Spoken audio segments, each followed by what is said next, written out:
మరి ఉప ముఖ్యమంత్రిగా ఉన్న పవన్ కళ్యాణ్ గురించి మీ అభిప్రాయం అంటే?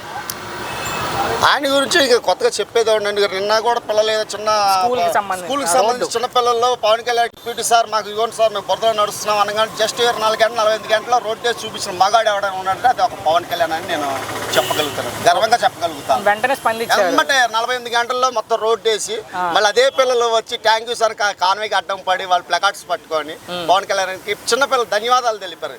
అదొక ఇన్స్టెంట్ చాలు. పవన్ కళ్యాణ్ గురించి ప్రత్యేకించి అంత చెప్పుకోవడానికి అవసరం లేదు. ఆయన అంత స్పీడ్గా రియాక్ట్ అయ్యే మంత్రి ఎవడన్నా ఉన్నారు అంటే ఈ ప్రభుత్వంలో, ఈ ప్రభుత్వం ఏ ప్రభుత్వంలో అయినా సరే.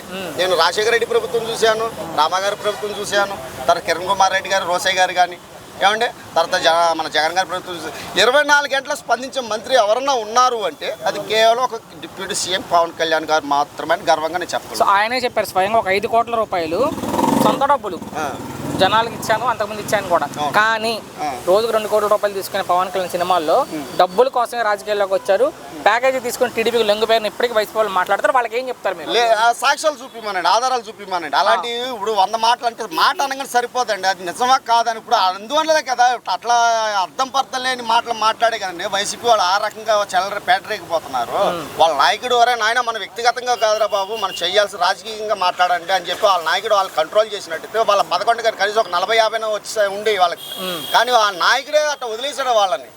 వాళ్ళకి రెక్కలేని గుర్రలాగా ఏదో పరిగెత్తినట్టు ఉండే వాళ్ళ పని అనమాట. నోటికి ఏదో వస్తే అది మాట్లాడతారు. కానీ ఇప్పటికీ రాష్ట్రంలో ఏది జరిగినా, ఏ సమస్య జరిగినా ముందు పవన్ కళ్యాణ్ స్పందించాలంటున్నారు వైసీపీ వాళ్ళు. పవన్ కళ్యాణ్ గారు వాళ్ళ మాటలకు స్పందించాల్సిన అవసరం లేదండి.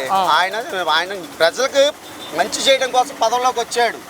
ఇలా కుక్కరుపులకి కోతి గంతులకి అన్ని పట్టించుకొని వాళ్ళకి సమాధానం చెప్పాల్సిన అవసరం మా నాయకుడు. ముఖ్యమంత్రి గారు ఉన్నారు రాష్ట్రంలో, కానీ డిప్యూటీ సీఎం టార్గెట్ ఎందుకు చేస్తున్నారు వైసీపీ వాళ్ళు అంటే డిప్యూటీ గారికి ప్రతి విషయం నిజమేనండి. అది కూడా ప్రతి ఒక్కరు కూడా పవన్ కళ్యాణ్ మాట్లాడలేదు అంటే ఆయన మామూలుగా ఒకప్పుడు అయితే వేరు ప్రెస్ మీట్లు పెట్టి మాట్లాడే సమయం ఉంది. ఇప్పుడు ఆయన ఆ సమయం లేదు. ఆయన వీళ్ళ గురించి మీటింగ్లు పెడితే టైం అంతా వేస్ట్ అయిపోద్ది. ఆయన వచ్చింది దానికి ప్రజలు న్యాయం చేయడానికి వచ్చాడు, ప్రజలు మంచి చేయడానికి వచ్చాడు. కాబట్టి ఆయన పని ఆయన చేసుకుంటూ వెళ్ళిపోతున్నాడు. వాళ్ళందరికీ సమాధానం చెప్పాలని అవసరం లేదు.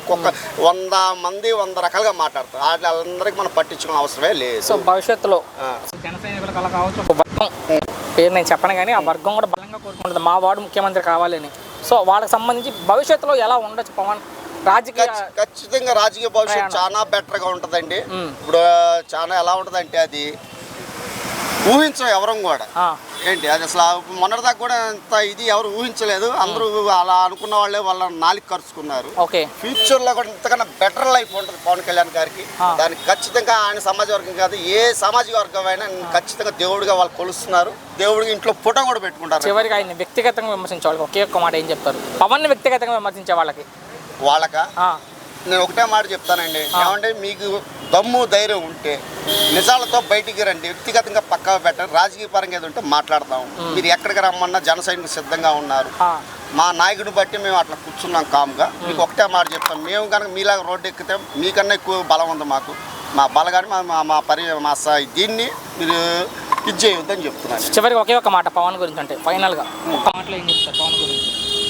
పవన్ గురించి కొత్తగా చెప్పేదండి, అందరూ చెప్పే మాట. వాళ్ళు కొత్తగా నెంబర్ 1 ఆయన లీడర్ అంటే ఇలా ఉండాలి చాలు. మాకు ఆయన నాయకుడు అనేవాడు ప్రజల్లో పట్టాలి, ప్రజల్లోనే తిరగాలి. అది నిజమైన నాయకుడు. That's all.